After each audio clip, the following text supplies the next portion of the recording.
అందరికీ నమస్కారం. ఈరోజు ఒక తమాషా కథతో మనమందరం కూడా ఆనందపడదాం.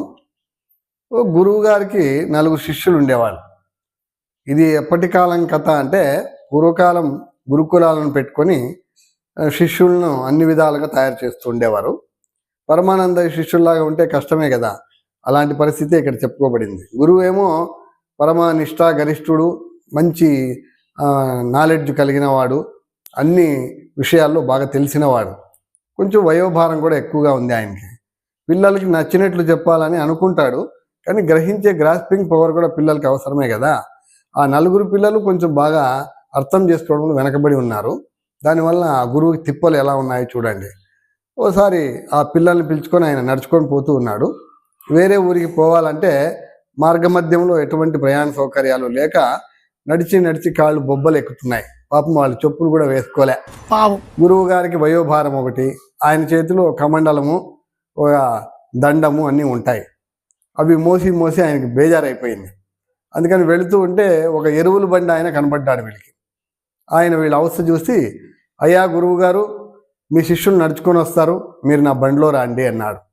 గురువుగారు చాలా ఆనందపడి భగవంతుడే అవకాశం ఇచ్చాడు అని చెప్పి అనుకొని కూర్చోవడానికి ప్రయత్నం చేస్తూ ఉన్నాడు. బండి కొంచెం ఏటవాలుగా ఎక్కుతూ ఉందన్నమాట. అంటే పైన ఎత్తుకు ఎక్కి దిగాలి. ఆ బండి ఎరువుల బండి కావడం వల్ల దానికి ఒక రేకు అటువైపు ఇటువైపు పెట్టి గుజ్జలని పెట్టింటారు. ఇంటికి పోతూ ఉంది ఆ బండి కాబట్టి అవన్నీ తీసేసినారు. ఒకే ఒక కర్ర ఉందన్నమాట. గురువుగారు ఆ కర్ర పట్టుకొని నానా అవస్థపడి పైన కూర్చున్నాడు. కూర్చొని తర్వాత శిష్యులకు చెప్పాడు, నాయనలారా, ఇందులో నుంచి ఏదైనా పడిపోతే నాకు చెప్పండి అని అన్నారు. సరే అని చెప్పి వాళ్ళు అలాగే అని వెనక్కి వస్తూ ఉన్నారు. ఆ బండి ఇట్లా ఎత్తుకుపోతూ ఉంటే గురువుగారి కమండలం కాస్త జారి కింద పడింది. శిష్యులు ఊరికే చూస్తూ ఉన్నారు. గురువుకి మెలకువై, ఏమిరా వెధవల్లారా, నేనేం చెప్పాను మీకు, చూస్తూ ఉండండి అన్నాను, దండం పడిపోయినా చూడరా అన్నాడు. మీరు చూస్తూ ఉండండి అన్నారు కానీ తీసి ఇవ్వండి అని చెప్పలేదు కదా గురువు గారు, మాదేం తప్పుంది చెప్పండి. బా, ఈ వెధవలకి ఎంత చెప్తే ఏం బుర్రకెక్కుతుందో అని చెప్పి, ఈసారి చూడండి నాయన, ఈసారి ఏది పడినా కానీ మీరు తీసి నా చేతికి ఇవ్వాలి అని చెప్పి అన్నారు. అలాగే గురువు గారు అన్నారు. కొంతసేపు అయిన తర్వాత చెంబు కాస్త దొర్లుకుంటూ కిందికి వచ్చేసింది. అది చూస్తూ ఉన్నారు పిల్లలు. అది టంగ్ అని వెళ్ళిపోతా ఉంటే గురువుకి మెలకువై, వెధవల్లారా, ఆ చెంబు పడిపోయింది అంటే మీరు చెప్పిన లిస్టులో ఇది లేదు కదా అని అన్నారు. వీళ్ళకి అర్థం కాలేదని చెప్పి, ఈసారి ఏ పదార్థము బండి నుంచి పడినా కూడా వెంటనే అది పైకి వేయాలి అని చెప్పాడు. సరే అని చెప్పి అన్నారు. బండి పోతూ ఉంది.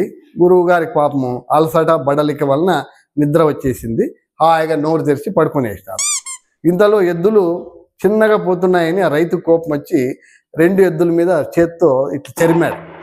దాంతో అవి పరిగెత్తుతూ పుర్రు పోసుకున్నాయి. పుర్రు పోయడం అంటే మీకు తెలిసే ఉంటుంది, పేడ గట్టిగా లేకుండా చాలా నీళ్లుగా వచ్చేస్తూ ఉంటుంది. ఈ పిల్లనాయుళ్ళు ఏం చేశారంటే ఇట్లా పట్టి ఎత్తేసారు. అది గురువు గారు నోరు తెరుచుకోని ఉన్నారనమాట. ఆ పేడ దూది పేడలాగా పోయి ఆయన నోట్లో పడింది. తూ అని లేచి ఆయన, వెధవల్లారా, ఏం పని చేశారు మీరు అని అన్నాడు. మీరు చెప్పారు కదా గురువు గారు, ఏ పదార్థం బండి నుంచి కింద పడినా వెంటనే పైకి వేయండి అని చెప్పారా లేదా? మేము చెప్పింది చేశాము, మీకు మైన కోపం చేసుకుంటే ఎలాగా, గురువుకు తగిన శిష్యులు కదా మేము అని అన్నారు. పాపము ఆయన అవస్థ చెప్పవలసిన పని లేదు. మరి ఈ కథ మీకు ఆనందాన్ని కలిగిస్తుంది.